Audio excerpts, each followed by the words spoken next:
Hello, my dear student. Welcome back to my channel Shama Chemistry Classes. So let's continue our yesterday topic. Our topic is matter in our surroundings, and today's topic is state of matter. So we all know there are three states of matter: solid, liquid, and gas. In solid is rigid and solid having volume.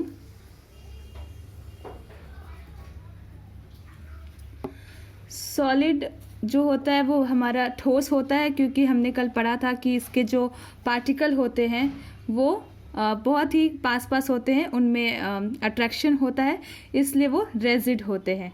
And इनमें क्या होता है, liquid क्या होते हैं, liquid के particle थोड़े दूर दूर होते हैं, इसलिए लिक्विड का कोई भी डेफिनेट शेप नहीं होता है. इनका कोई शेप नहीं होता है. आपने देखा होगा अपने घरों में कि हम पानी को जिस भी बर्तन में रखते हैं वैसा शेप बन जाता है. और कई बार बच्चे होते हैं जो बॉटल में बॉटल पानी भर के फ्रिज में रखते हैं तो बॉटल के शेप की ही आइस जम जाती है. तो इसीलिए लिक्विड का कोई भी डेफिनेट शेप नहीं होता है. और लिक्विड क्या होता है, लिक्विड में फ्लूडिटी होती है, यानी प्रवाह होता है, लिक्विड बहती है. और लिक्विड का भी एक वॉल्यूम होता है, having volume. Okay. Gas not definite shape, sorry, guys have also not definite shape. यानी हवा का भी, जो भी हम गैस देखते हैं अपने आसपास में, जो भी हवा होती है हम महसूस करते हैं कि क्या आपने कभी देखा है हवा को, कभी शेप देखा है हवा का, नहीं देखा है. तो वैसे ही किसी भी मैटर का जो गैस होता है उसमें कोई भी अपना पर्टिकुलर शेप नहीं होता है, और वो भी क्या करती है, बहती है. तो फ्लूडिटी लिखेंगे. ओके. और इसका कोई क्या कहते हैं, वॉल्यूम नहीं होता है.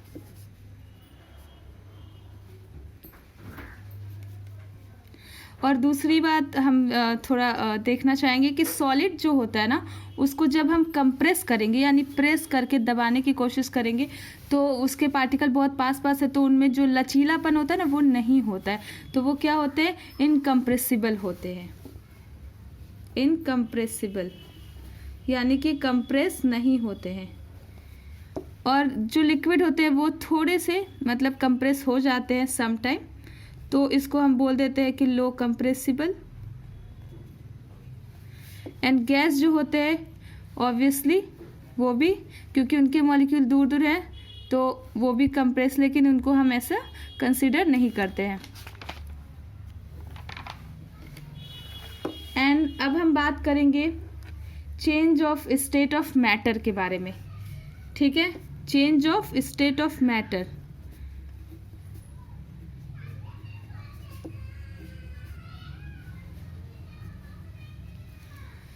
तो दो तरीके से हम स्टेट को चेंज कर सकते हैं.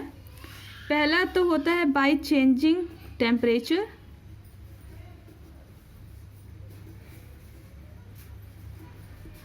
दूसरा क्या होता है, by changing pressure.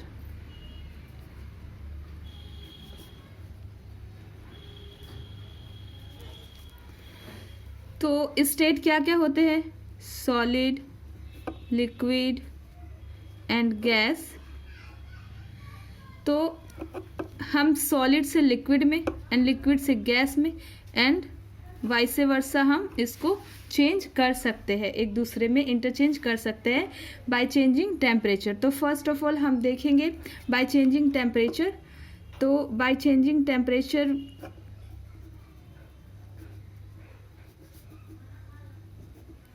By changing temperature में सबसे पहला हमारा होगा मेल्टिंग पॉइंट. ठीक है.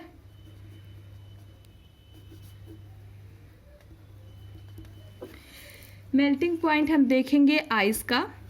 सपोज करो यहाँ पे आपने एक बीकर लिया हुआ है, या कोई ग्लास का बीकर है यहाँ पर आपका. ठीक है. और इसमें आपने आइस क्यूब ले रखा है, बहुत सारे आइस क्यूब हैं यहाँ पर. ठीक है. एंड आपने इसको क्या किया, बर्नर नीचे लगा दिया और आप इसको हीट कर रहे हो, और साइड में आप एक थर्मामीटर लगा देते हो क्योंकि आपको तो टेम्परेचर भी देखना है, ठीक है। तो मेल्टिंग पॉइंट क्या होता है? वो टेम्परेचर जिस पर कोई सॉलिड जो होता है वो क्या करता है, लिक्विड में कन्वर्ट होता है एट एटमॉस्फेरिक प्रेशर, ठीक है। तो यहाँ पर हमने रख दिया है और यहाँ पर हमने रखा है आइस, और इसका अभी जो टेम्परेचर है वो है 0 डिग्री, ठीक है। जब हम इसको हीट करना स्टार्ट करते हैं तो हम देखते हैं कि इसका टेम्परेचर 0 डिग्री है। थोड़ा सा ये आधा लिक्विड हो चुका है और आधा आइस है, फिर भी 0 डिग्री है। तो ऐसा क्यों है कि ये जो है हमारा आइस वो 0 डिग्री था, अभी हमने हीट करना स्टार्ट कर दे फिर भी ये 0 डिग्री है। तो ये 0 डिग्री तब तक रहेगा जब तक कि यहाँ से कंप्लीट आइस जो है वो लिक्विड में कन्वर्ट नहीं हो जाता। क्यों, इसको मैं अभी बताती हूँ आपको। Just because of latent heat.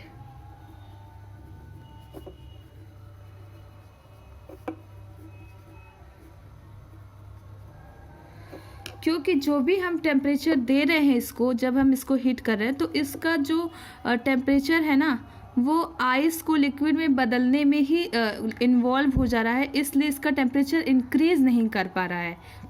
तो जब तक के लास्ट आइस क्यूब भी लिक्विड में कन्वर्ट नहीं हो जाता तब तक इसका टेम्परेचर 0 डिग्री ही होगा, और इसी को हम बोलते हैं लेटेंट हीट ऑफ फ्यूजन, ठीक है। तो पहले आप डिफिनीशन लिख लीजिए मेल्टिंग पॉइंट का। The temperature at which a solid melts to form liquid at atmospheric pressure is called melting point। जैसा कि मैंने आप लोग को बताया है कि जब तक के जिस टेम्परेचर पे पूरी सॉलिड जो है हमारी वो लिक्विड में कन्वर्ट नहीं हो जाती एट एटमॉस्फेरिक प्रेशर, जिस पे कन्वर्ट होना स्टार्ट होती है वही हमारा मेल्टिंग पॉइंट हो जाता है, ठीक है। The temperature at which a solid melts to form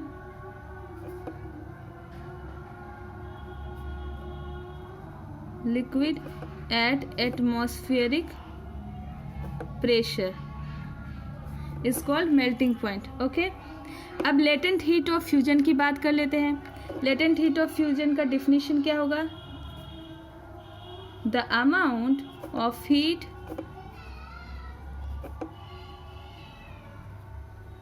required to change 1 kg solid to its liquid state।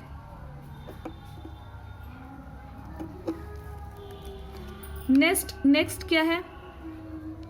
Boiling point. By changing temperature हम चेंज कर सकते हैं सॉलिड को लिक्विड में, उसका नेक्स्ट पॉइंट है। अभी तो हमने सॉलिड को लिक्विड में पढ़ा, अब हम करेंगे लिक्विड को वेपर में, तो उसके लिए हम क्या पढ़ेंगे? Boiling point. बॉइलिंग पॉइंट क्या होता है? The temperature eight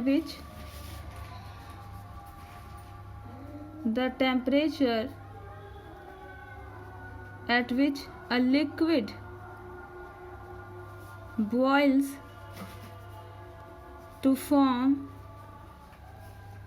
vapor at atmospheric pressure, ठीक है। तो जैसा कि हमने यहाँ पर देखा था, हम यहाँ पर भी एक बीकर ले लेते हैं और बीकर में हमने भर लिया है बहुत सारा वाटर, ठीक है। और यहाँ पर हम क्या देखते हैं? एक थर्मामीटर लगा हुआ है, और यहाँ पर हम देखते हैं कि 100 डिग्री टेम्परेचर पे वाटर बॉयल होना स्टार्ट होता है, एंड देन तब तक पूरा बॉयल होता रहता है जब तक पूरा लिक्विड जो है वेपर में कंज्यूम नहीं हो जाता, तब तक टेम्परेचर जो होता है 100 डिग्री ही होता है। और इसको ही हम बोलते हैं latent heat of vaporisation. Latent heat of vaporisation.